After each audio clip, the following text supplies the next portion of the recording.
My name is Claire Lyons. I'm Curator of Antiquities here at the Villa, and I am delighted to welcome you to Bacchus Uncorked. Okay. For the next few hours, we are going to embark on a virtual trip to Greece in the Mycenaean era and explore the places where archaeology, art, grapes, and the culture of wine drinking intersect. Bacchus Uncorked is inspired by our current exhibition, The Kingdom of Pylos, Warrior Princes of Mycenaean Greece, which I organized in collaboration with the Hellenic Ministry of Culture, as well as a big team from across the Getty, Athens, Kalamata, and the University of Cincinnati.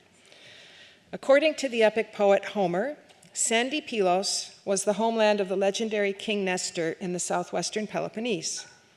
There, the American archaeologist Carl Blagan unearthed a late Bronze Age palace in 1939. And excavations over the following decades revealed a palatial complex of 105 ground floor rooms and its contents, magnificent wall paintings, tablets inscribed with the earliest written form of the Greek language, and plentiful evidence of the consumption of wine at communal feasts and religious rituals. Continuing Blagan's legacy, Cincinnati archaeologists Sharon Stocker and Jack Davis returned to the site in 2015.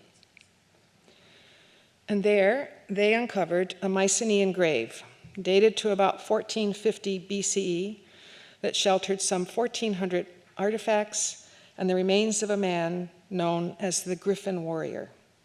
Their find garnered worldwide press, and these objects and other spectacular works of Mycenaean art are now premiering on the second floor of the villa. It is my genuine pleasure to welcome James Wright, Professor Emeritus in the Department of Classical and Near Eastern Archaeology at Bryn Mawr College, where he held the William R. Keenan Jr. Chair.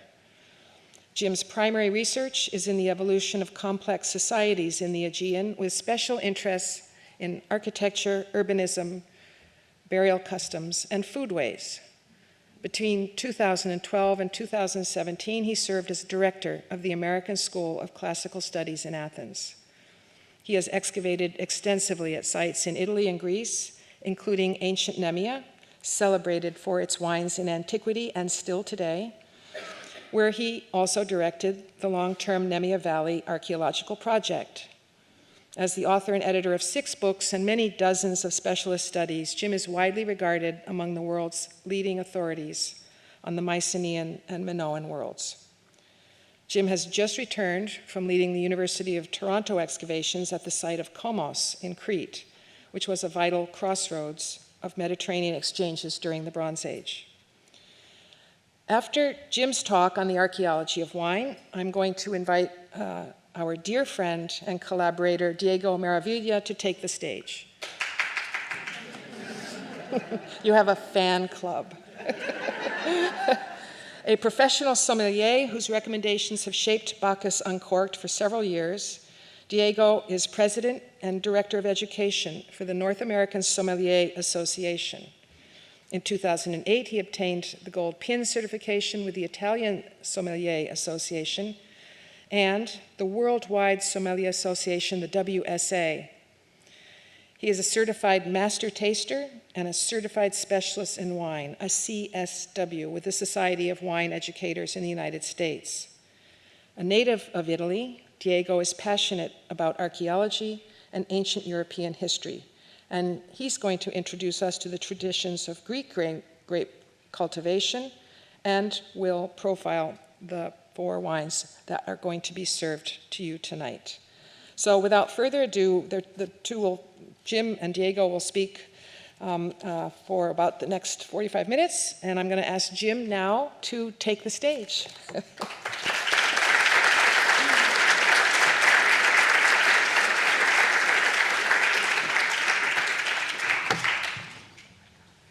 Ladies and gentlemen, thank you so much for coming out tonight. I want to thank Claire Lyons, Shelby Brown, Aram Artamian, Lisa Koss for making it possible for me to be here this evening to speak to you.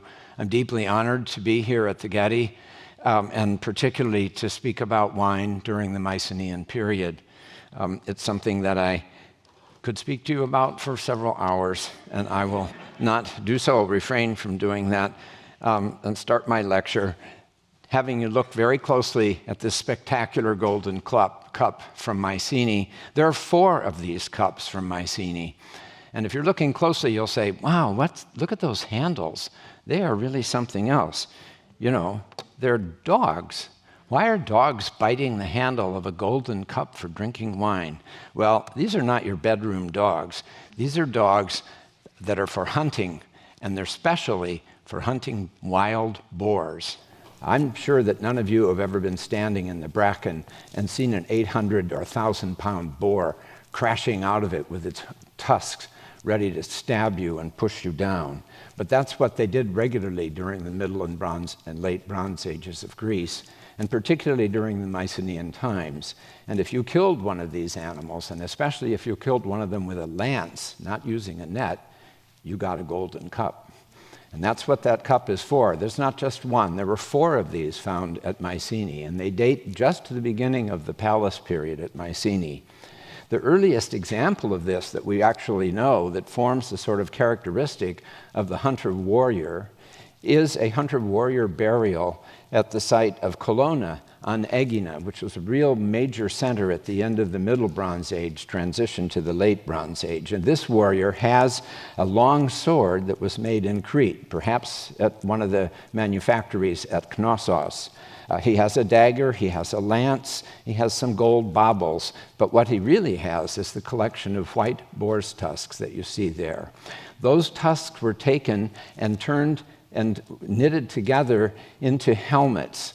They may not have been practical when you were fighting someone with a sword, but they symbolized your valor, your courage, and your skill. And these were what were valued not only during the Bronze Age, but all the way down through classical Greece. One of the kings of Macedon, following in the wake of Alexander the Great, had never killed a boar without using a net. He was not permitted to sit with his companions at the table dining in the drinking ceremony that they had. He never got a golden cup. What you see in the frescoes at the right are from the palaces of the Mycenaean era, which is the 14th and 13th centuries in particular, before Common Era. And down below you can see the boar hunt illustrated. If you look carefully at those calico dogs with their collars chasing this boar out of the bracken, you see where the arrow is, that there's someone with a male with a red hand stuffing that lance into the back of the boar. So that's what they were doing.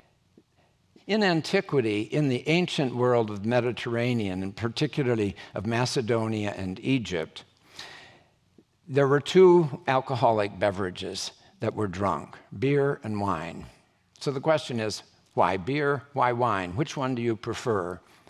Well, fundamentally, beer was the common alcoholic beverage. And one reason for that, it's easy to make. If you have some barley, it will ferment. You can add fruit to it. You can play around with it, put it in a jug. And like this Egyptian relief that shows here a man seated on a chair, a camp stool, and there's a servant handing him a straw, you suck the beer out of the jar, and, you know, it's good, and it makes you healthy, and it's widely distributed and widely available. So all the way back into the 4th millennium, a lot of people have access to beer because you can make it every day of the week, all year long. Well, that's not true for wine.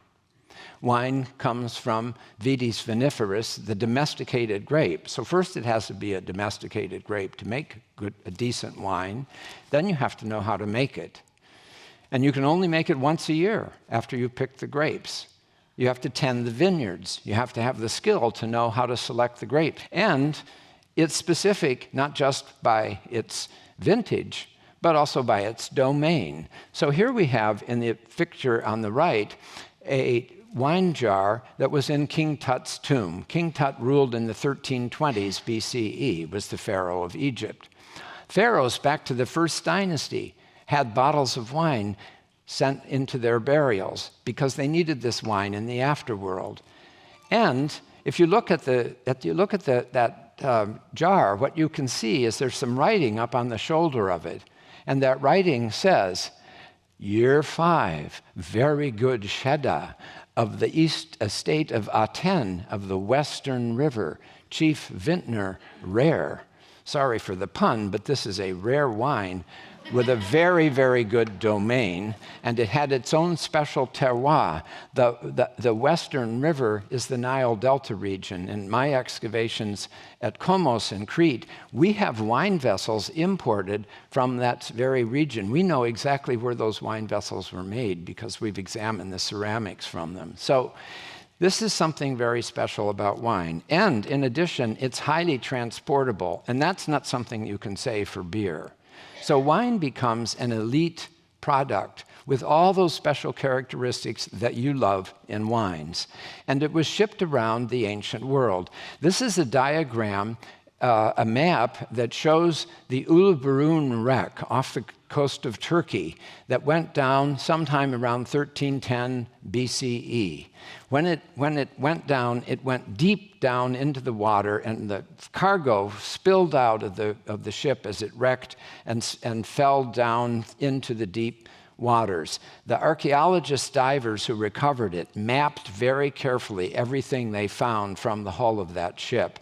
And when they brought it back together, they put together in the Bodrum Museum in Turkey an exhibition of what the cargo would have looked like. And what you can see in the picture on your right are a series of wine jars that are roped together. These are called Canaanite amphoras, and they come from the Lebanon.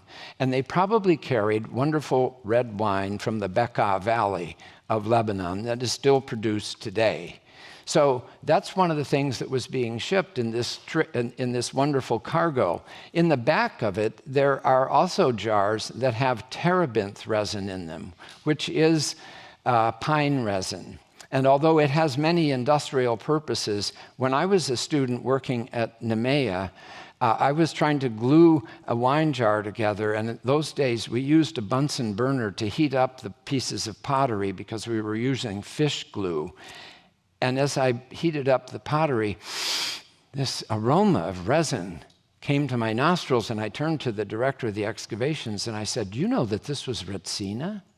He said, "Yeah, a lot of them are that way because the Retsina will preserve the wine." And so I said, "Oh, okay, I didn't know they had Retsina in antiquity." So that's very interesting, just as a little preview of the late Bronze Age and the world that the Mycenaeans participated in terms of trade and elite products that were being shipped around. Let me turn the page now into the core of my presentation. I want to talk about the Valley of Nemea in the Corinthia. And this is a photograph when we were excavating a chamber tomb cemetery in the western district of the Nemea Valley. It looks to the east, and you'll see that there are a couple mountains peeking up in the background. That's where Mycenae is located. The Nemea Valley is about an hour and 20-minute drive from Athens. And it's a valley in the Corinthia, up above ancient Corinth. And it's about 3 to 3.5 hour walk to Mycenae. So my interest is in the relationship between the Nemea Valley and the growth of Mycenae from the early period of the late Bronze Age until it becomes a palatial center that gives its name to Mycenaean civilization. Today, the Nemea Valley is one of the largest and most productive areas of wine cultivation in the United States, in Greece. In Greece, and it has a special grape called the St. George grape, the Aiorgitiko grape, that is a wonderful red grape, kind of robust Pinot Noir. And this is the wine region map for this very large region. So that's the way it is today. I first encountered it in 1974 when, as a graduate student, I participated in the excavations by the University of California at Berkeley under Stephen Miller's direction. If you've been to Greece, you may have gone to Nemea. If you've not, and you go to taste their wonderful wines, you want to stop and visit the museum, because the excavations were of the sanctuary of Zeus at Nemea. This is one of the 4 pan-Hellenic athletic sanctuaries of Greece. You all know about the Olympics at Olympia. Well, there's also one for Apollo at Delphi, one for Poseidon at Isthmia, which is just north of Nemea, and one of Zeus at Nemea. So that's how it was famous in antiquity.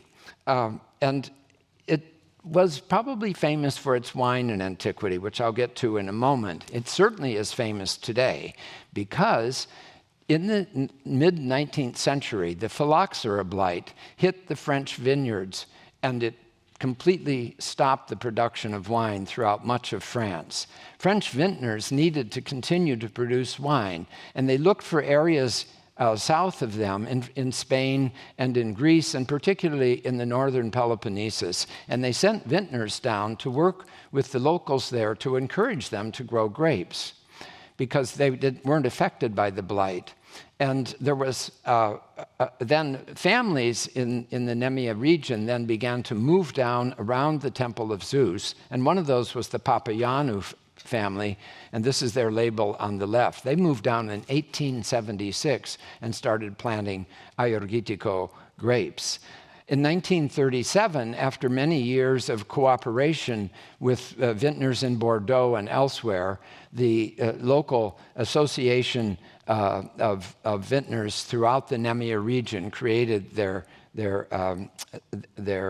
association in 1937. And beginning in the 1970s, when the excavations took off, they began to start producing some really excellent wines. The Palais-Vaux family is another one in the immediate region of the Temple of Zeus.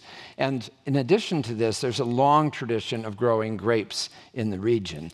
We talk about currants, that etymologically that comes from the name Corinth.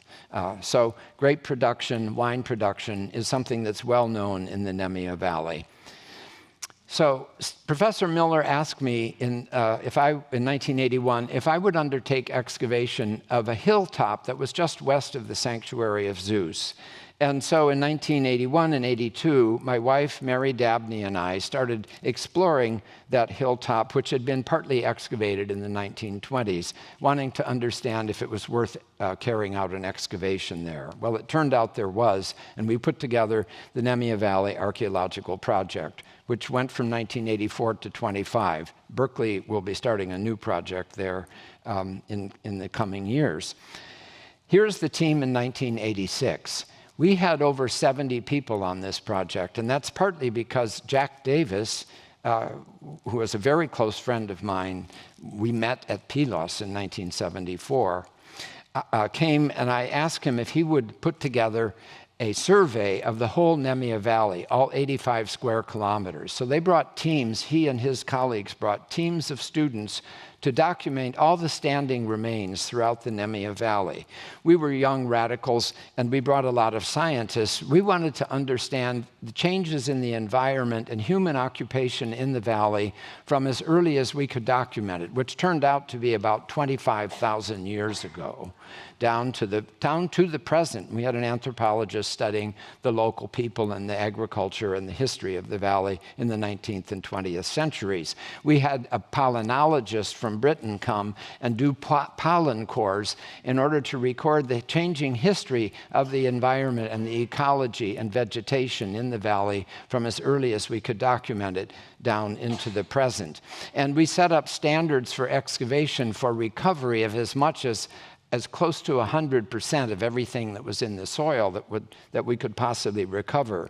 We had found in our 1981 excavations the remains of a home, of a residence that dates contemporary with the royal shaft graves that Heinrich Schliemann excavated at Mycenaean in 1876. We didn't know very much about a small village, a small agricultural village in the exterior territory of Mycenaean. And I thought, here's an opportunity to study the agricultural strategies that were taken on by people who settled this valley sometime around 1700 years before Common Era, all the way through the development of the Mycenaean Palace Society.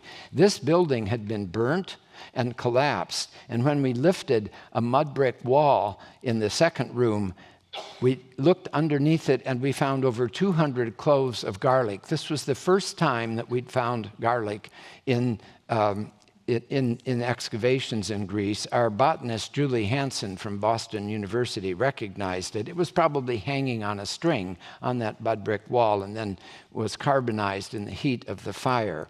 When we dug the room outside around the hearth, we found all kinds of broken pottery, and when we put it all together, we had a complete cooking set, including a dining set.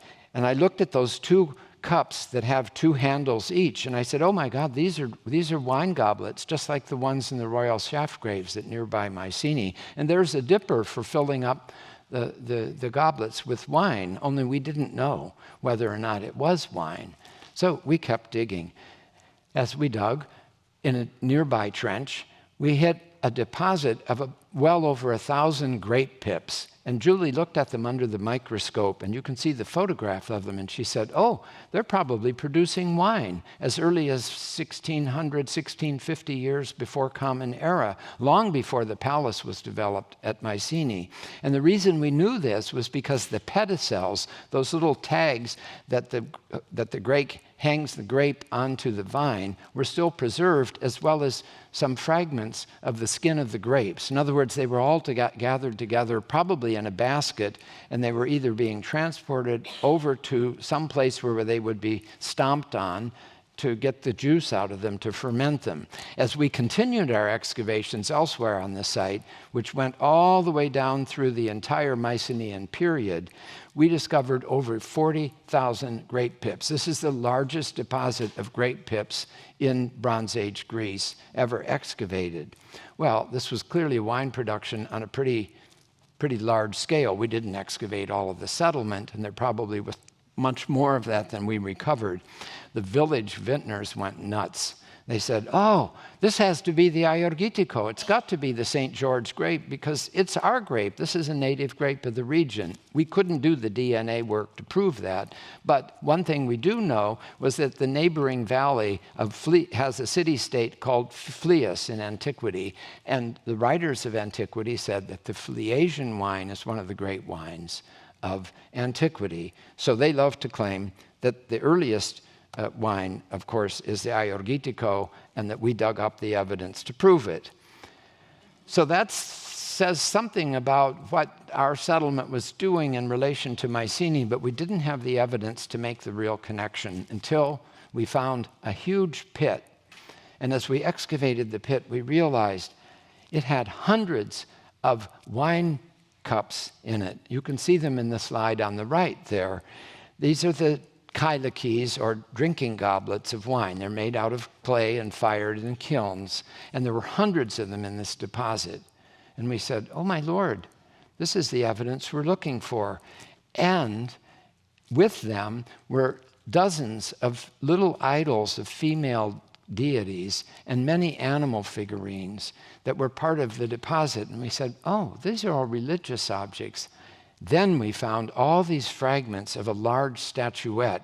The complete one is shown in the slide at your left, which is from the island of Pylos. Almost all of these large statuettes are found at cult centers, places of sanctuaries at the palace sites themselves. And that's the thing that fixed it. And we knew that this was the sign of some kind of an event, a feasting event, where all the people in our village were led by a priest and perhaps by officials from Mycenae, just at the period 1325 to around 1275 BC, when the palaces were at their acme. When we examined the animal bones in the pit, we discovered that they had slaughtered up to 6 cattle and 5 sheep and goats and 4 pigs.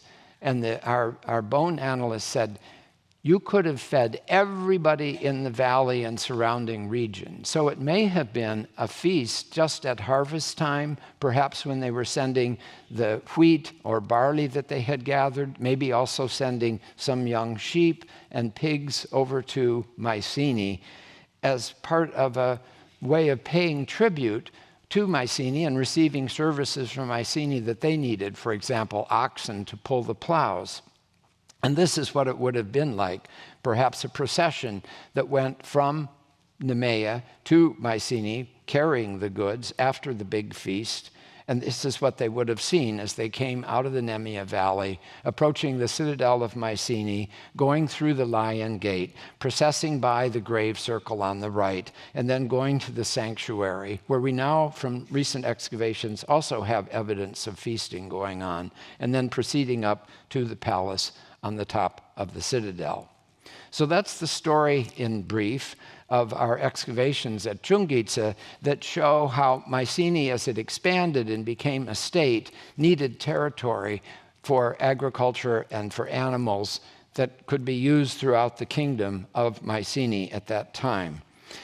In 1991, Patrick McGovern, who ran the Masca Laboratory of the University of Pennsylvania Museum of Archaeology and Anthropology, gave me a phone call.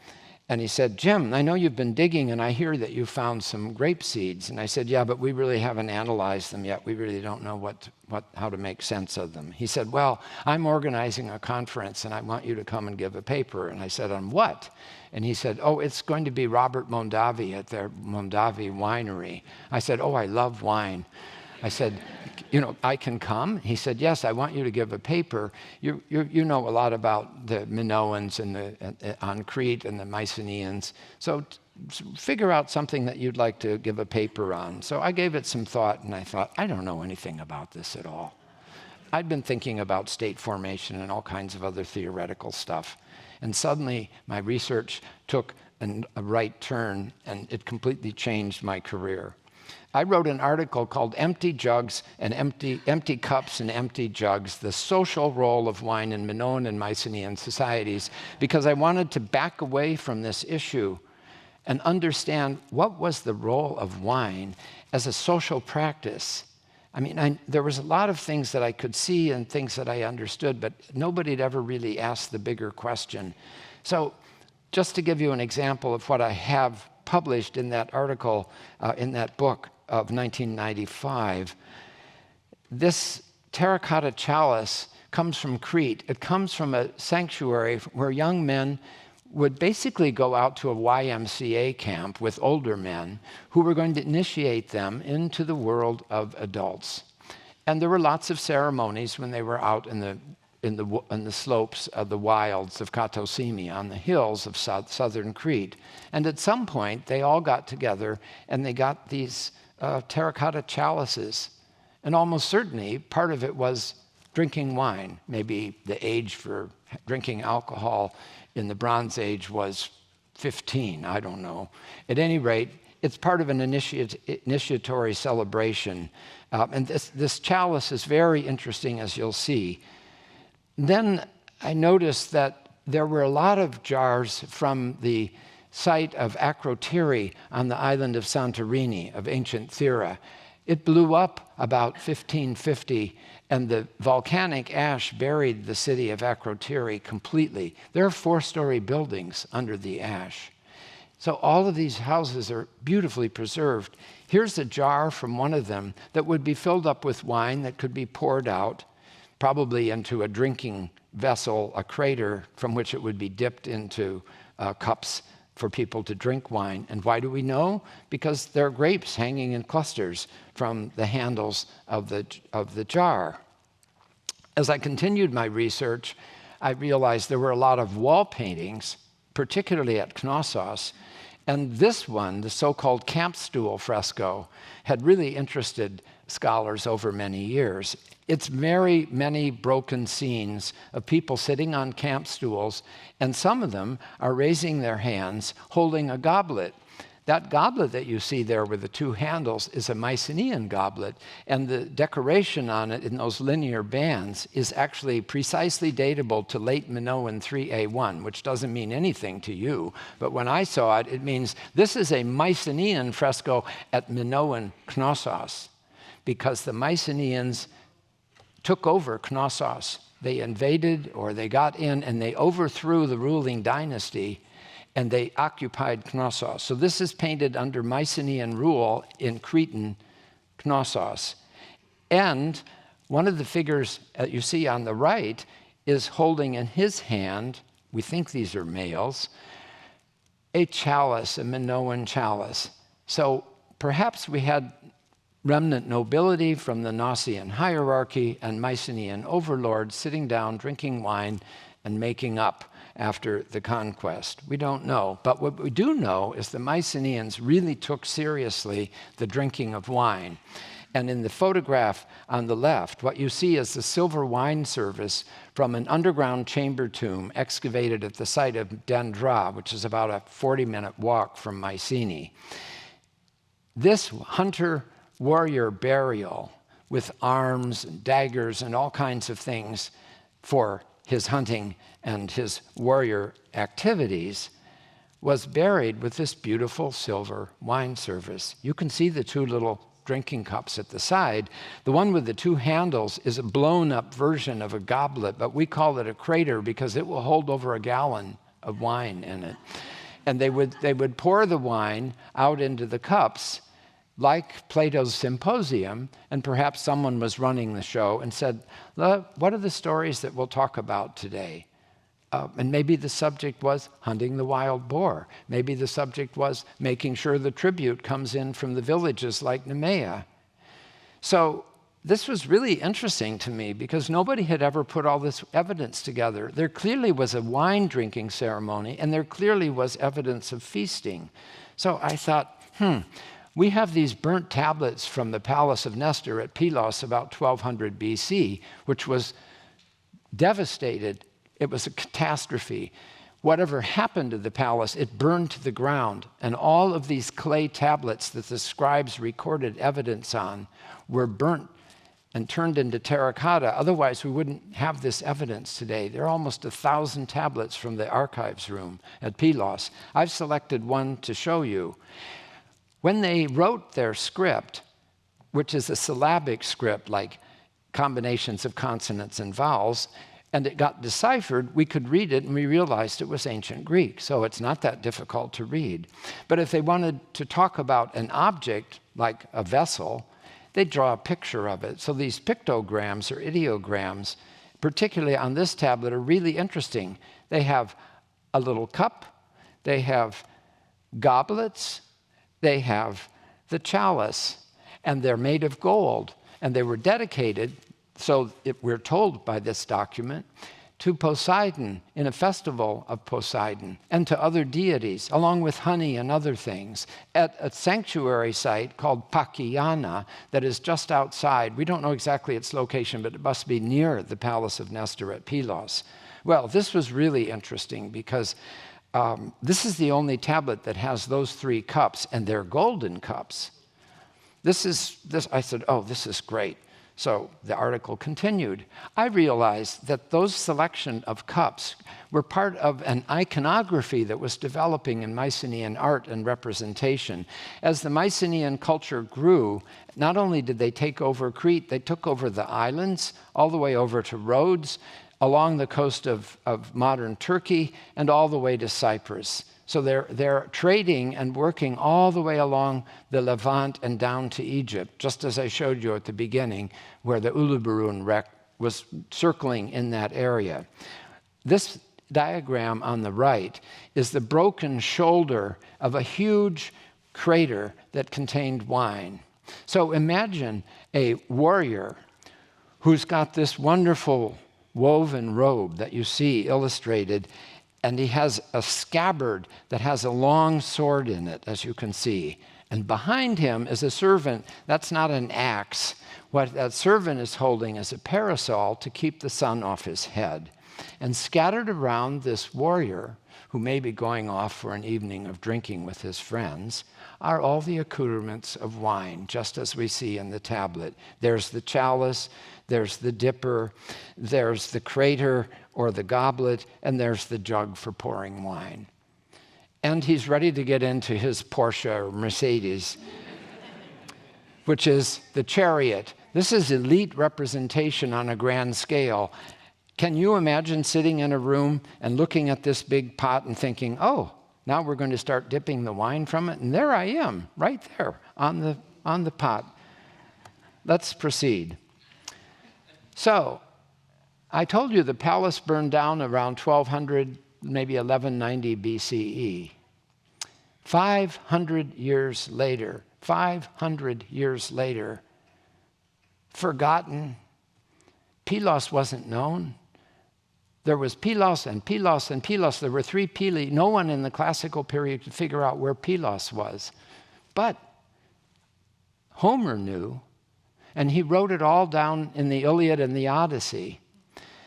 And in the Odyssey, Book 3, we know the story of Penelope at Ithaca, weaving her tapestry during the day and unweaving it at night to keep the suitors at bay. She didn't want to marry one of these creeps. She was saying, Odysseus is true to me. He will return to Ithaca. Telemachus is growing up. The suitors are being nasty to him. He wants to be more than a boy. He wants to be a man, and he wants his father back. And he says to his mother, I'm leaving. I'm going to go find my father. I've just heard that King Nestor has returned from Troy, and I'm going to ask him about my father.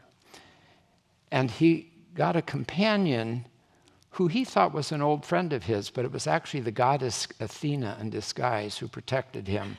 And they caught a boat from Ithaca, and they came to the shore of Mycenaean, and they got off the boat, and they started walking up to the palace of Nestor. And suddenly a young man appeared, and his name was Pisistratus. And he hailed them and said, who are you? And he said, I am Telemachus, the son of Odysseus. I've come to speak to King Nestor, seeking after news of my father. Pisistratus said, you've come on such a great day. It's the festival of Poseidon.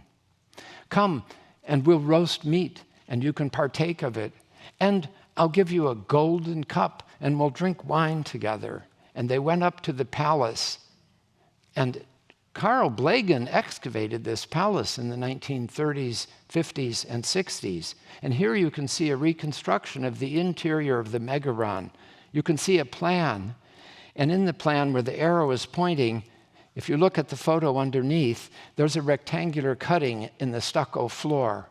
And next to the stucco floor, there's a cutting for a basin and a channel running off to the right. That's where the throne was set.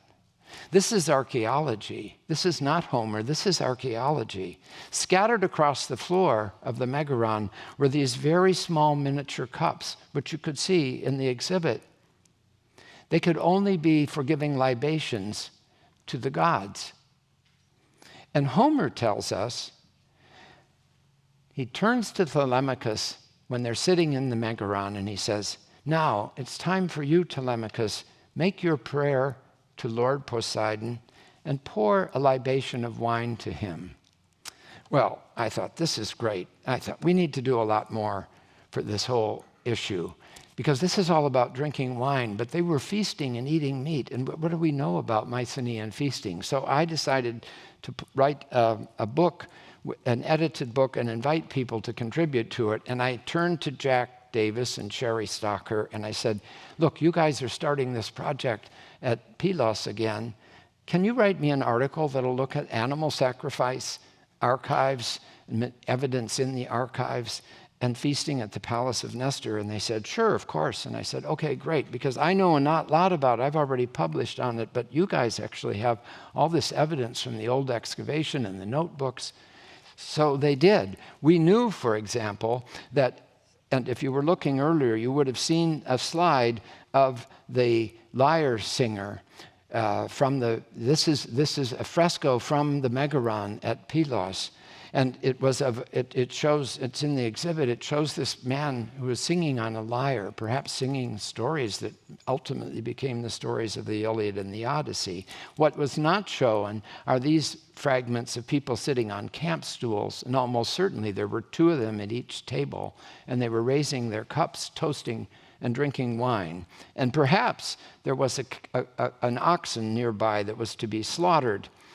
Lisa Bendel at Oxford University made a wonderful diagram of the sort of hierarchy of feasting at the palace, and what it shows is the main Megaron in red, where the nobility would have come together, and then the darker yellow is where perhaps higher order people could have also feasted, and then where the public could come.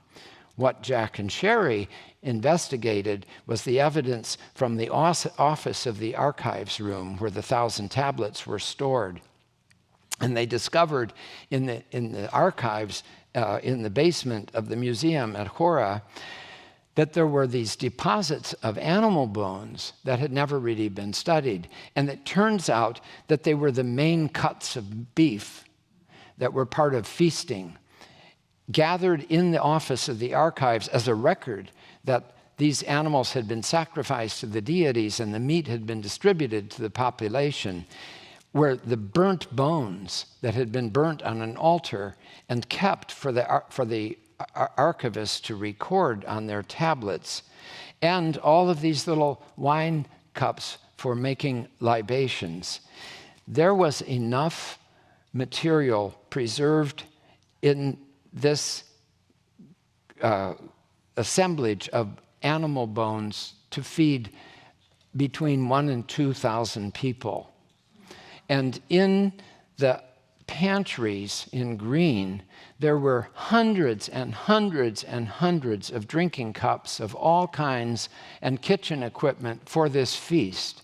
So this was a feast way beyond anything that we had dug up at Nemea, but it confirmed that this role of feasting would include the entire larger community and would happen not only as festival days of the gods, but maybe when a new official had been appointed to office, or perhaps when some important person died and the feast would be pulled together. And there's one more document called UN 718 that's really interesting because it records that the scribes sitting in the office were actually accounting for all of the animals that were brought in to be slaughtered and dedicated to whoever for the feast, and all the equipment that was used in the pantries. It's a real inventory of it. So this is the end of my presentation, but what you can see is that right before the palace burned, these thousands of people in the community around the palace were brought in to participate in this festival. And it's extremely interesting. We didn't understand the role of feasting in these ancient societies. And I just finished by saying they didn't have refrigerators. So if you have regular feasts, it's a terrific way to distribute an enormous amount of high-quality protein and high-quality wine to the population. So I will stop there and turn the program over to Diego by finishing with this little fragment of a drinking cup from our excavations at Nemea. And we've never been able to figure out who this figure was until I was asked to give this lecture. And I realized that he has a Chevalier de Tostevin, and that's his little silver thing. I don't know about the tail, but he's definitely a Mycenaean sommelier. Thank you very much for your attention.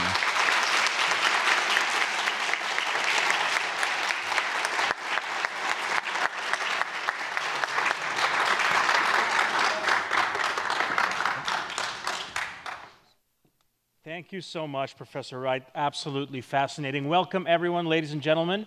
You see, we had a job that's ancient and extremely honorable, thousands and thousands of years old. So we know how many people have been here before. You raised your hands. We know how many people, it's their first time. We know if there are any Greek or Greek Americans in the room. So the wines this evening might not be something new. For most of us, they will be. And it's great to come here and learn about wines that we haven't discovered before or countries that we haven't discovered before. But I want to ask one more question. Raise your hand if you like wine. Awesome. The newer generations don't as much, so we need to inspire them. And inspire them we will through culture, because that's what always attracted me to wine. How many beverages in the world can you say that whenever you open a bottle or you open whatever container of the beverage that may be, you can learn about geography and history and culture and a country that maybe you didn't know about and characters of history that you didn't know about, grapes or different types of traditions from around the world.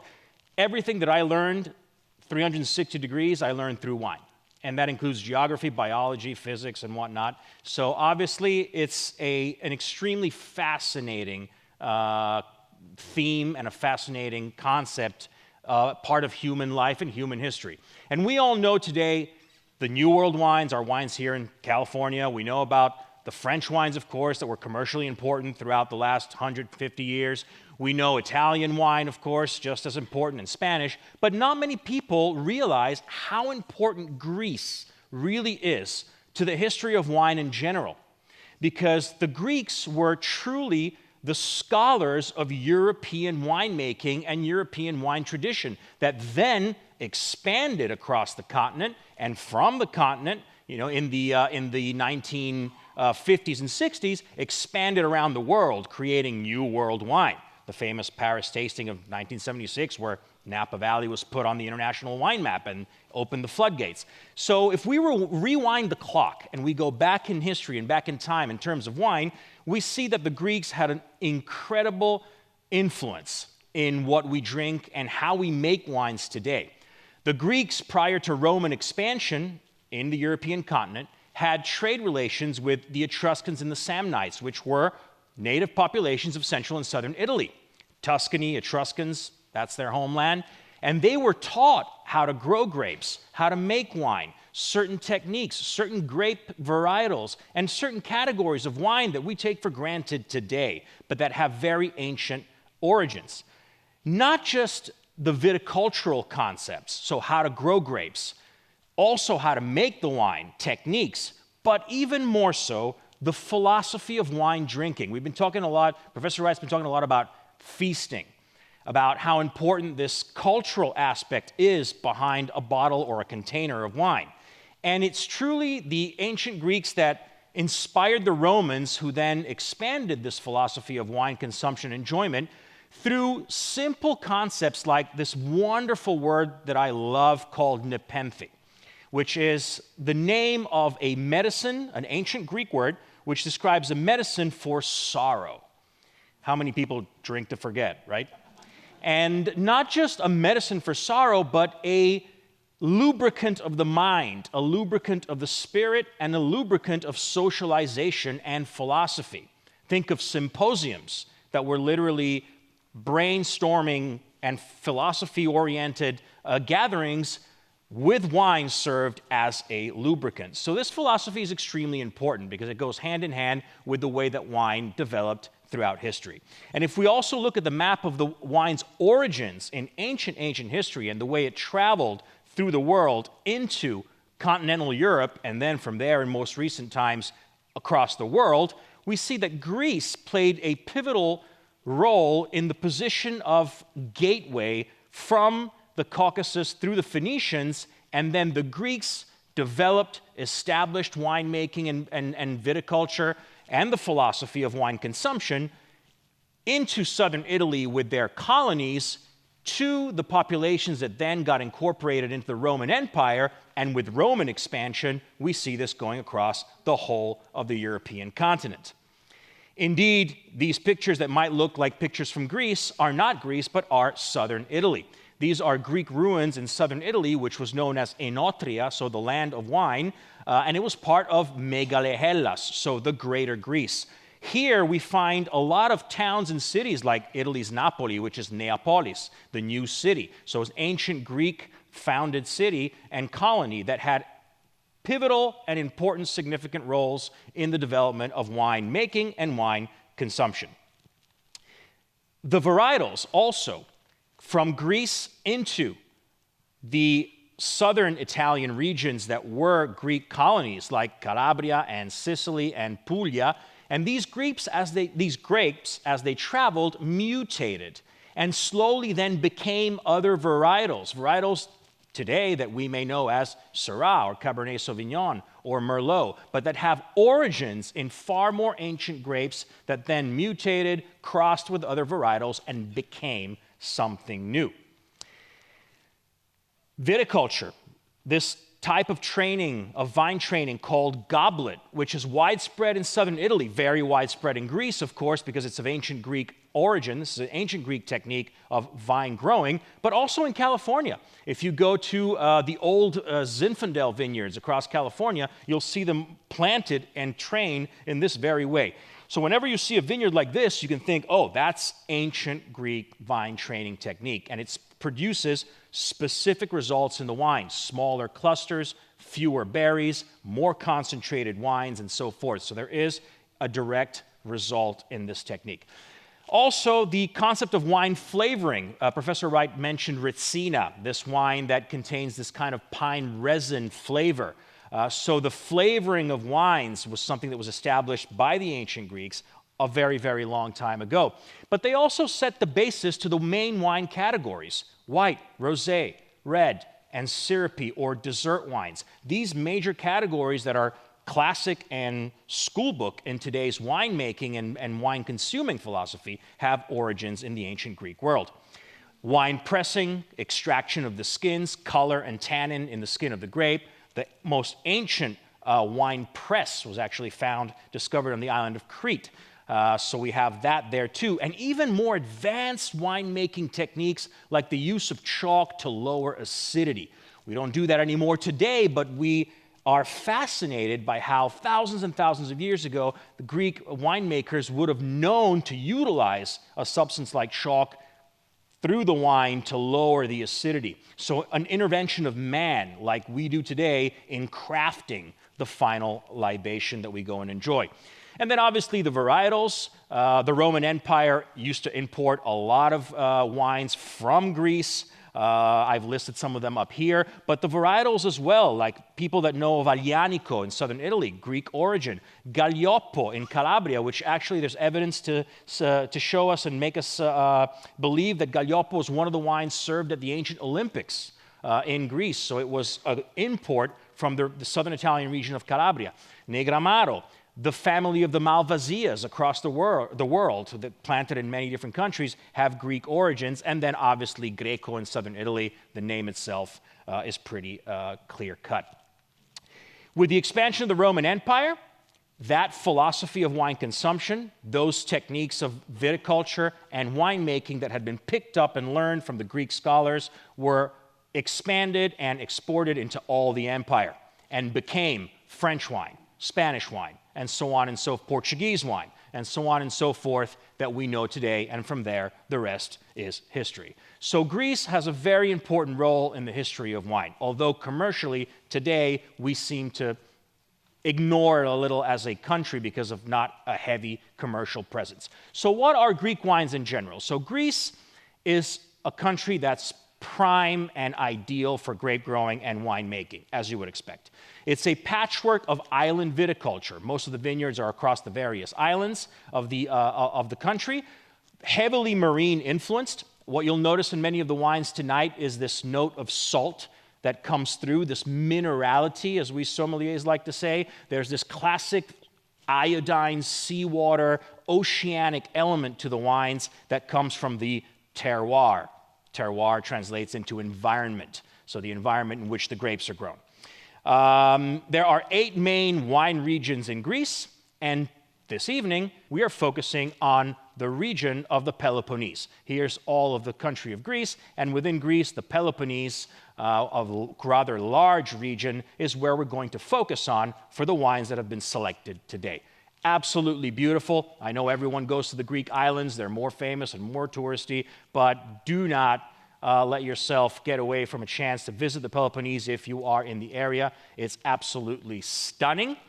And even more importantly, the most significant wine-producing region and appellation of Greek wine, Nemea, which Professor Wright talked about a lot in the archaeological discoveries, that we will focus on this evening as well. So the Peloponnese is an important region in general, not just for grapes, but also for olives. Some of the most famous olive oils from Greece, like Kalamata, come from this part of the country. And so we are going to definitely dive into some of these significant wine styles, varietals, and producers coming out of this region. The region is rather large, so there's an abundance of mesoclimates. So we have to see exactly where the vineyards are to make sure we understand the characteristics of the wines. Primarily in terms of grapes, the wines from the Peloponnese are going to be based on the Red King Aioritico. So that first grape right here, pronounced Aioritico, is the king of red grapes in Greece in general. It's the most planted red grape varietal in the country of Greece, and it produces the most important red wines from this part of the country. Moscofilero is another varietal, very unique. I put it in pink for a very specific reason. We shall look into that a few slides from now. For white varietals, we know Rhoditis as the main white grape of this part of Greece, and Mavrodaphne, a secondary red grape varietal. So these grapes are the primary grapes from this part of Greece, and they are utilized to produce 7 PDO level appellation. What is PDO? Protected designation of origin. That means that the European Union recognizes those 7 wines as official, historical, typical, and protected. To make those wines, you have to follow certain rules, certain varietals only, certain aging requirements, et cetera, et cetera, et cetera, and where the vineyards are planted as well. So very specific wines, Nemea being one of them. These are the 3 main grapes, and look at the color of Moscofilero, which you will be enjoying this evening. Not a white grape, not a red grape, but one of the rare few pink grapes in the world, or also known as gray grapes. Some of its cousins, Pinot Grigio or Pinot Gris, Gewürztraminer, if you've ever heard of it. These are the gray grapes, so a little bit of color, not enough to make a red wine, but a little bit of tint. And that is very unique. So in the end, I always like to close my presentations with quotes. This one I think is particularly suitable for the evening, and it's a quote by Socrates. "So far as drinking is concerned, you have my hearty approval. For wine does of a truth moisten the soul and lull our griefs to sleep. And with small cups, or big, we shall be brought by its gentle persuasion to a more sportive mood." And in a more sportive mood and a more sportive quote, I will conclude with one of my favorites from Benjamin Franklin, that in beer there's strength, in wine there's wisdom, and in water there is bacteria. Thank you very much. Enjoy your evening.